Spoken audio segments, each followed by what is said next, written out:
and welcome to ePublishify Conversations with our authors, with myself, Nirvana Lange. Coming up in today's conversation, I'm chatting to our author, Gabby Harris, and she has two titles with us, Animal Grace and Touching Animal Souls. And we're going to chat a little bit about her and her books. Good afternoon, Gabby. How are you doing? Hey, Nirvana, lovely to see you again. Thank you for taking this time out with me.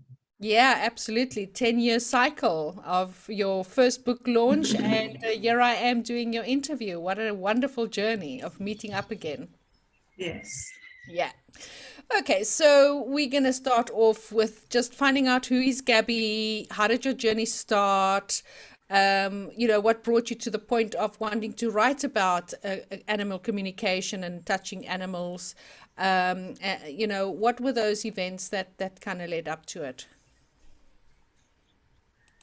You know how life sometimes is when you look backwards and you just think that everything was just destined in a way. So, yeah, the fortunate daughter of an incredible, incredible man who was a vet. He passed away a couple of years back, um, but was always just there and always just guiding. And like in retrospect, the most remarkable angel anyone could ever have hoped to have as a father. And that's where it began. And like one step after another, animals were what I was drawn to. And it was inevitable, I imagine.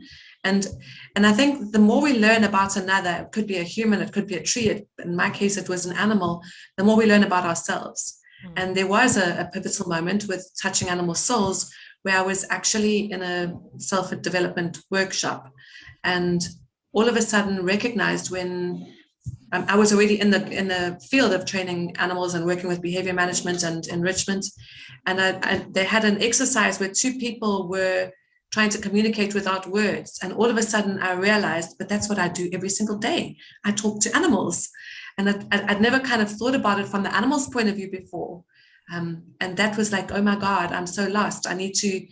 And then there were some beautiful principles that were offered to us on that workshop, which became the foundation of Touching Animal Souls. I literally got home, started writing, and didn't stop for 2 weeks, and the book was done. And then editing started, where you pull everything apart. But yeah, it was just kind of like flooded out, which was beautiful, and just enjoyed the process of writing so much. It was never written with the intention of trying to get a market, but people seemed to enjoy it. And Mm. with Animal Grace, it just went from one to another, and the third one's in the making now too. So it kind of like just a celebration of my own journey, I guess. Yeah. Mm. Yeah, yeah. So, I mean, that's quite amazing. I know with animals, if you intuitive and you sort of, take your time and take a breath, it's really able to pick up what they're trying to say to you. So, okay, so you kind of told us what the inspiration was, your dad being a vet, and you being sort of exposed to the beautiful energies of the animals, the four-legged and I suppose the winged ones as well. And the And swimming ones. yes, absolutely. I love the winged ones. So now with your books, Animal Grace and Touching Animal Souls, what can readers expect from reading these books? Does it teach them how to do it? What is the sort of idea of what people can expect from reading? So with Touching Animal Souls, I imagine I would like you to walk away with perhaps just a few more questions about how you see life. With Animal Grace, it's more a workbook. So you actually get to do exercises which would assist you to look more deeply at what you do. Um, and I'm not a professional at trying to make you look better at yourself. For me, this is a platform where you can hopefully open up and let the animals do that, because that's where I've learned my biggest lessons. The incredible animals that you notice all of a sudden that, hang on a moment, they're talking and I'm finally listening. And isn't it amazing that I can hear what they're saying? Like we so as human want people to speak our language, which might be English or Czech or German, but animals have their own way of communicating. And when we see that we have the potential to be intuitive, to pick up other beings lights. I mean, that is about why actually, I grew up as Catholic, and the word souls in my title. I had a lovely priest that spoke to me over the internet and got hold of me, and he was a Catholic priest. And I was, as a child, told that animals don't have souls. And he said, "Thank you for writing this book. I'm a Catholic priest, and I'm trying to change the faith from the inside. So I'm so grateful that you've called them souls, and that you weren't shy to do that." So sorry, that's a tangent. I've gone on a tangent, but yes, being open to the world, and noticing that you're in relationship. I mean, that's the bottom line. We're in relationship with the world, and if we're prepared to look at it without taking it personally, there is such grace and beauty to be experienced. Exactly. And, communication to animals, communication with our loved ones, with our siblings, with our bosses, with our partners. I mean, that's all basically teaching us how to truly have the art of listening, Yeah. with an open heart and with non-judgment. And I think that's what animals teach us, right? Mm. Okay, The only so lesson at the end of it is what needs doing. So the communication also comes from your pot plant. If it's looking dry, exactly. what needs doing? Yes, exactly. Okay, so the titles, both of the titles, Animal Grace and Touching Animal Souls, a little bit about what inspired the titles, and of course your book covers. If you can kind of give us your journey as to how did you come up with it and finally decided on that, and then your book covers kind of marrying up with that title. So touching animal souls, there was never a debate. I'm sorry, I don't know where it came from. My publishers tried to change my mind. I couldn't. It needed to be what that was, because for me, I feel as though when I'm with animals, that where our souls are connected. So seeing animals for what they present to us on a spiritual level. And yes, it is a spiritual thing. I think relationship is spiritual. So we can go down tangents and call it religion, but the spiritual connection is who we are in relationship with another. So just allowing ourselves to be touched. And I know, I mean, I'm a prime canon, not very good at being in relationship with people. Animals have taught me how to be in a better relationship with people, And then grace, I think, is okay. Let's talk about the titles first. With grace, the ability, I guess this might be because I'm over 50, but the ability to not be in judgment and experience somebody where they are, as opposed to trying to change the situation.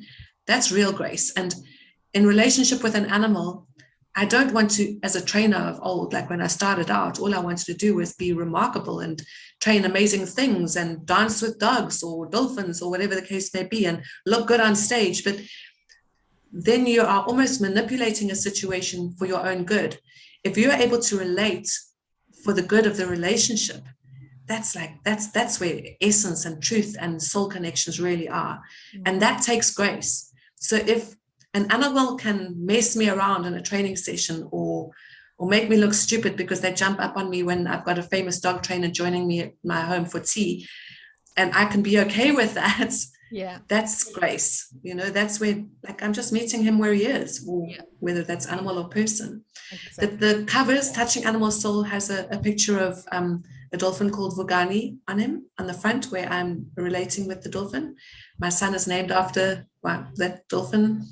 And he taught me many, many things. He bit me really badly once, and we worked backwards and got to a place of really goodwill together. So, yes, a big lesson. When you get bitten by an animal, that's like a big wake-up call. You really weren't listening.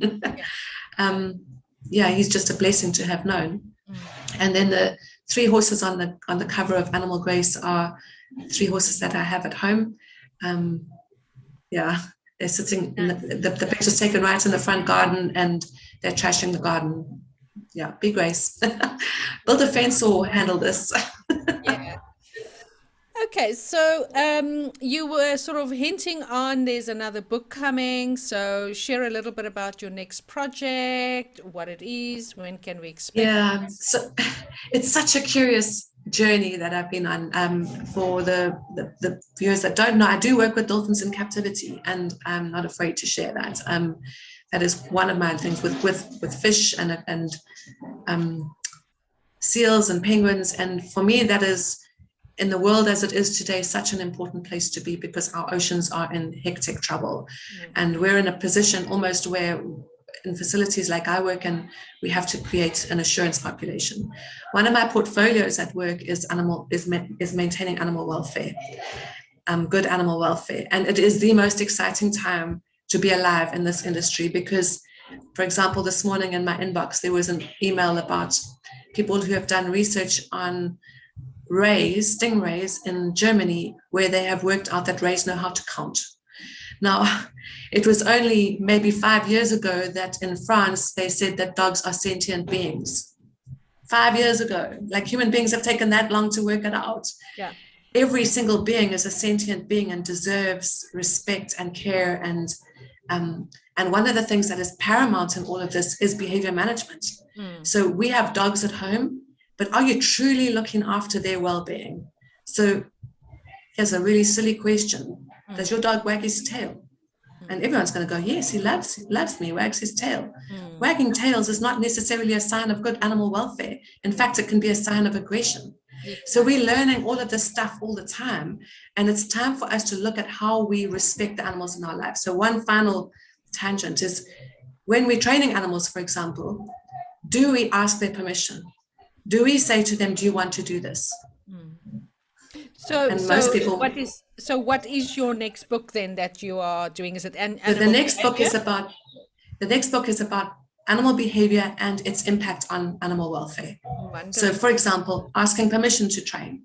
So am I allowing the animal to say no in a training session, and am I rewarding him for saying no? Exactly. Am I looking at how he should be in his scenario and giving him the opportunity to be in that physical state, which will serve his well-being? Yes, exactly. So we've got a sort of last open question. I have a question for you, which I written down here, which is not, in our scheduled conversation. And then you can also share anything you want to, just in that sort of open question. Do you do distant communication as well? Or if somebody shares something about a particular animal, can you pick up on an animal? Or is it basically what you work with them in when they physically with you? Yeah, so absolutely. I have done a lovely course with Winter Wistrom on animal communication, and I fully believe that it is possible. It's not my speciality. I don't pretend to be an expert in that, and there are people that do it much better than I do. I contact her when I need that, but I completely buy it. I mean, where is the end of our intuition? Yeah. Exactly. Okay, so is there anything else you want to just wrap up with before we just one final little tangent, just the whole conservation value of looking after animals. Being in relationship with the biodiverse world, I think is so important. And as human beings, we tend to be afraid of snakes and spiders and dogs that bark or bite. And I think this general respect between us and the natural world, it's an open door to magic. So exactly. Hopefully we can inspire that. Oh, that's beautiful. All right, well, Gabby, so people can find both your books, Animal Grace and Touching Animal Souls, on our website, which is epublishify.com. You can also go and order on Amazon, or you can go to any good bookshops and order it from there. We're also able to print you a hard copy, very good quality, within 3 days, and have it delivered within 3 days, no matter where you are. So please don't forget to subscribe to our YouTube channel and follow us, and share this with people that you think can gain benefit out of this or would like to share this information. And that's it. Thank you very much, Gabby. Thank you, Nirvana, for your time. I really appreciate this opportunity. Thank you. Thank you, Gabby. Bye. Oh.